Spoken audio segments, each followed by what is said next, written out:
Channel को subscribe करें और घंटी वाले बटन को दबाएं। परम आदरणीय धर्म प्रेमी सज्जनों, आदरणीय माताओं एवं बहनों, हम लोगों ने अभी भगवान श्री राम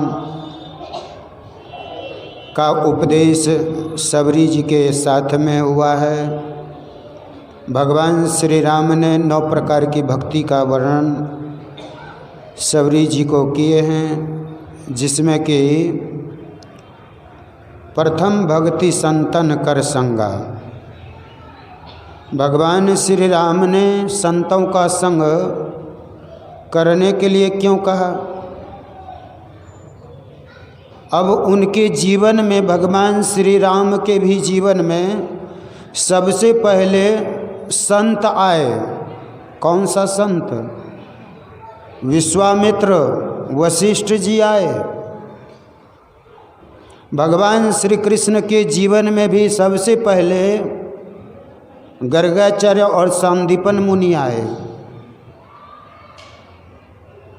और भगवान श्री राम संतों की इतनी आदर सम्मान करते थे कि एक बार भगवान श्री राम चारों भाई अयोध्या के आम्र वाटिका में मनोरंजन कर रहे थे, खेल खेल रहे थे।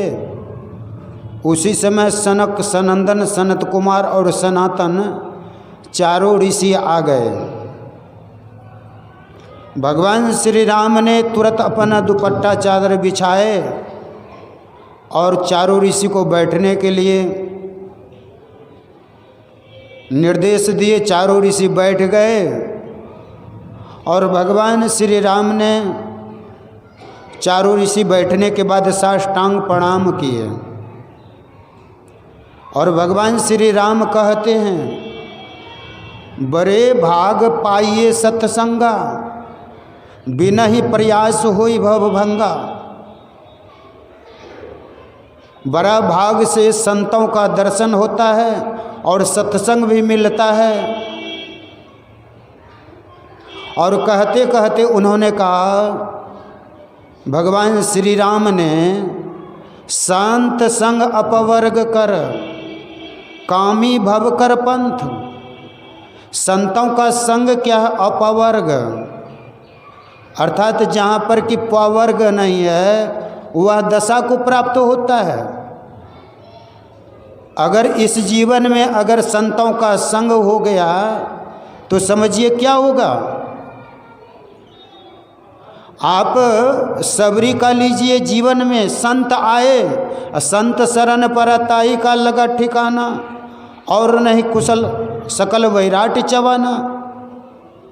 आग लगी आकाश में, चुई चुई पड़े अंगार, अगर संत नहीं होते तो जल जाता संसार। अजामिल के जीवन में संत आए, सत्संग आया। रत्नाकर के जीवन में संत आए, नारद जी जैसे संत आए और रत्नाकर से वाल्मीकि बन गए। नारद जी के भी जीवन में संत आए, और संत जिसके जीवन में आता है वे महान हो जाते हैं। ध्रुव के जीवन में संत आए, प्रहलाद के जीवन में माता के ही गर्भ में संत का दर्शन हुआ, सत्संग हुआ। देखिए संतवाणी का, संतों का संग का प्रभाव कितना पड़ता है। एक से एक गिरे हुए प्राणी को संत का दर्शन हुआ। आप देख लीजिए रामचरितमानस में हनुमान, जामवंत, बाली, सुग्रीव को भगवान श्री राम का दर्शन हुआ, संतों का संग हुआ। संपाति, जटायु, कागभूषुंडी, गरुड़ जी महाराज को जीवन में संत मिला। देखिए कहाँ से कहाँ पहुँच गए। तो संतों का संग एक घड़ी आधो घड़ी, आधो में पुनियाद तुलसी संगति साधकी, हरे कोटि अपराध। अगर जिसके जीवन में संत मिल जाता है तो वह घर ही उनका धन हो जाता है और जीवन भी सफल हो जाता है। प्रत्यक्ष प्रमाण है। आप गुरु महाराज के जीवन में देखिए, बाबा देवी साहब आए और संत गुरु महाराज हो गए। कहाँ दर दर की भटक खा रहे थे, संतों की मार्ग खोज रहे थे, लेकिन जब गुरु महाराज की वाणी पढ़ते हैं, खोजते फिरते बहुत से इस जगत में जा बजा, बहुत खोजे हो रहे हैरान सागिल जल्द दिखलाता नहीं, अंतर के अंतिम तह के रह बिन कोई उसे पाता नहीं। अगर गुरु को ही खोजना है, संतों को खोजना है, तो अपने अंदर में खोजना है, बाहर नहीं खोजना है। उसी को गुरु महाराज ने एक युक्ति दी है, अति पावन गुरु मंत्र मन ही मन जाप जपो, उपकारी गुरु रूप के मानस ध्यान थपो, देवी देव समस्त पूरन ब्रह्म परम प्रभु, गुरु में करें निवास कहते हैं संत सबू। यह ज्ञान कहाँ होगा कि जितने देवी देवता हैं सब गुरु के शरण में हैं, संत के शरण में हैं। यह ज्ञान सत्संग से होगा।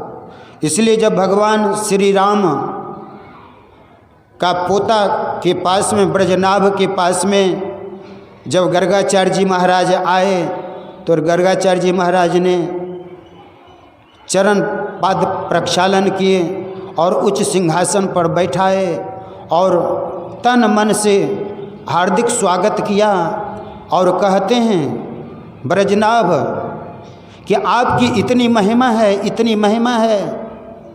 गंगा पापम शशि तापम दन्यम कल्प तरुर हरित, पापम तापम तथा दन्यम सद्य साधु समागम। गंगा पाप का हरण करती है, चंद्रमा सूर्य के ताप को हरण करता है, कल्प वृक्ष दुख दारिद्र को हरण करता है।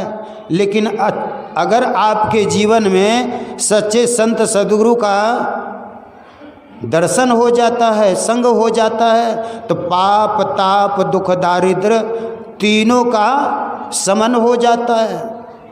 तत्क्षण साधु दर्शनम पुण्यम, संत महात्मा का दर्शन मात्र से पुण्य की प्राप्ति होती है। इसलिए कहा साधु मिले ये सब टले, काल जाल जम चोट, असिर नवावत ढय परे अग पापन की पोट। अगर संत शरण में चले गए, इसलिए तो कहा बिनु सत्संग विवेक न होई, राम कृपा बिनु सुलभ न सोई। गुरु महाराज ने भी कहा सत्संग नित अरु ध्यान नित रहिए, करत संग लगन हो, व्यभिचार चोरी नशा हिंसा झूठ तजना चाहिए। तो जिसके जीवन में संत मिलता है उनका जीवन परम कल्याण होता है। इतिहास साक्षी है। बोलिए प्रेम से श्री सद्गुरु महाराज।